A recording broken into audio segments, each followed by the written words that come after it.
Vincent Leon says Hulk 2003 was the best version and most accurate for his powers and personality for Banner in all of the MCU. And which one was 2003? The That's Eric the Ang Bana Lee one. Is that the Norton one? No, the Eric Bana one. That's the Eric Bana one. I agree with part of your assessment here, and part of it I disagree with. There was a lot of aspects in that Hulk movie that I did enjoy and I liked, and I thought he got right. But then he turned around and turned the whole goddamn thing into a fart cloud at the end. Hulk fights a cloud. Okay. Yep. When the clear setup is, okay, Daddy can now absorb powers, why wouldn't he just absorb Hulk powers and you have two Hulks fighting each other? That makes sense. Because then he could get hit. If he's a cloud, you can't hit a cloud. But Hulk could inhale a cloud and then swallow him and then, either burp or fart him out later. Because I'll tell you what, I enjoyed Ang Lee's take on this. I'm going to bring a comic book to life. I loved a lot of the transitions. I even didn't hate the Hulk dog fight, even though some people do, I know. I didn't mind the idea that the angrier he got, the bigger he got. I thought that was kind of an interesting addition to the mythos. And as far as just the rest of the stuff, I thought they casted it well. Like, what's his face is Nick Nolte. Nick Nolte is great in it, but the Thunderbolt. Sam Neill. No, not Sam Neill. He's from Sam Elliott. Sam Elliott. Thank you. Sam Elliott as Thunderbolt was fucking spot on, and stuff like that. I mean, I thought the Hulk. Yeah, I thought the Hulk looked better in the Ang Lee version than he kind of did in some later Marvel stuff here, which is sad. But overall, I doubt if he looked better than Scar from She-Hulk. Actually. But as far as the ending goes, yeah, the ending fucked it all up. And the Norton Hulk is a bit more straightforward and a bit better constructed, let's say. And the ending is at least a better payoff. I don't know. Andre, I know you have a bit different a take on Absolutely. First of all, I will also say that, Vincent, you are partially right. And there are things here which are very, very accurate to the origin of the Hulk with his father and everything like that. It is very clear that Ang Lee, or rather his screenwriter, whose name I forgot right now in this moment, had read the seminal issue of The Incredible Hulk from, I don't recall the exact issue, shortly after 300, written by Bill Mantlo, but story not by him, where we basically learn the life and times of Bruce Banner.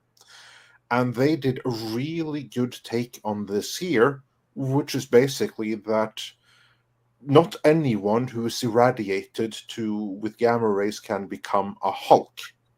No, there was something else there, because his father, Brian Banner, was also irradiated. They got this right. Here in this movie, the father was also doing research in his own stuff, which meant that Bruce Banner was born with a slight genetic mutation, which meant that he was susceptible to the gamma rays, and that would just unlock something in him. Instead of just and at the same time, he had a really horrible, messed up childhood, which meant that the personality of the Hulk formed right there, and then the rest was kind of like meant to be. It's kind of like a Greek tragedy. You see, the father was always afraid that the son would become a monster, so he mistreated him, and it was that mistreatment that made him the monster, the Hulk. There's like the Greek tragedy aspect to the Hulk in that sense. And Ang Lee, he got that. That's what appealed to him about the movie, and I will give him endless credit for actually doing that, especially this one shot after Banner is irradiated. Then we kind of like see a door just open to symbolize there. That's the Hulk coming out. He wasn't born. He wasn't created there. He was always there. This is just when he emerged. Right. And we also see this like later in the scene between Nick Nolte and Eric Bana when he says, "I want to see my son on Eric Bana says, you, I'm here. No, not you. I meant my real son, the Hulk. You see, like that was all perfect. So I'll give him massive credit for that. But still, they changed things, which I was not a fan of. Like for instance, the name of Banner in this movie. Most people aren't aware, but his name isn't Banner because he's adopted. He's Bruce Krensler, not Banner. And I didn't like how he was portrayed to be this milksop. I did mind the size changes. I thought that was completely ridiculous. I didn't like that at all. Pants can only stretch so far. And that's why Ang Lee wanted the unless you're wearing the Dockers to run around. The Dockers stretch pants. Those are good. They're very comfortable. Yeah, exactly. So still more realistic than anything in the Marvel universe.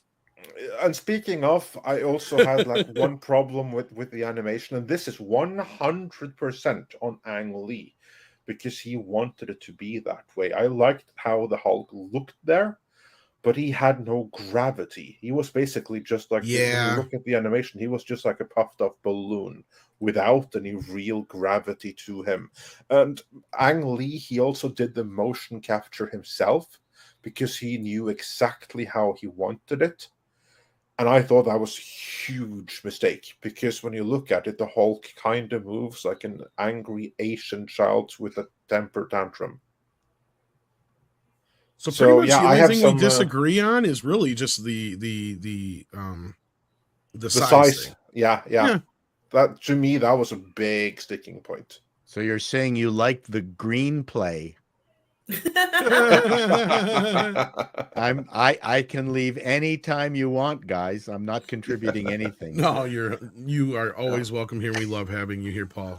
But I do prefer the 2008 movie, but the 2003 one, it did a lot of right. I'm just upset about all the things it did wrong. Like for instance, the cloud towards the end. I guess that I see what Ang Lee was trying to do, how it was a battle of will and of power and of unresolved conflicts, but the way that they chose to express it on screen, that kind of evaporated. No, that's the moment you turn it into a pure comic book movie. And like, I don't know if you agree with me or not, but like I said, when he tries to take his power, it should have just been a Hulk versus a Hulk, like an older Hulk versus, More importantly, what were the box offices for the two movies? Oh, the Hulk did okay.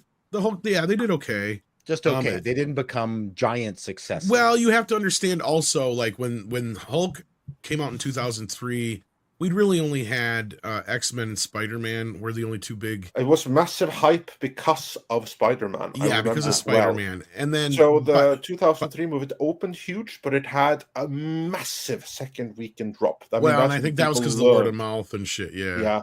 It also didn't help that it leaked online early.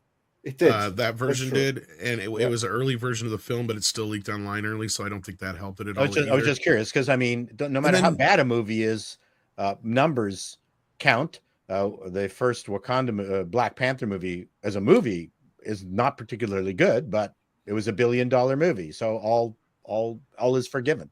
The 2000 the MCU one though, at that point, I think it would have benefited more had people had an idea of what the fuck was going on.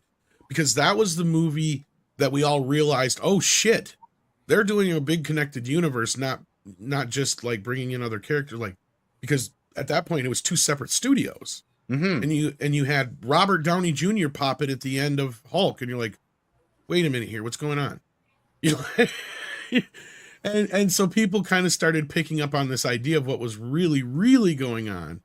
And so I think if they had that idea, it would have helped. But you got to remember, this was like the second movie in the MCU.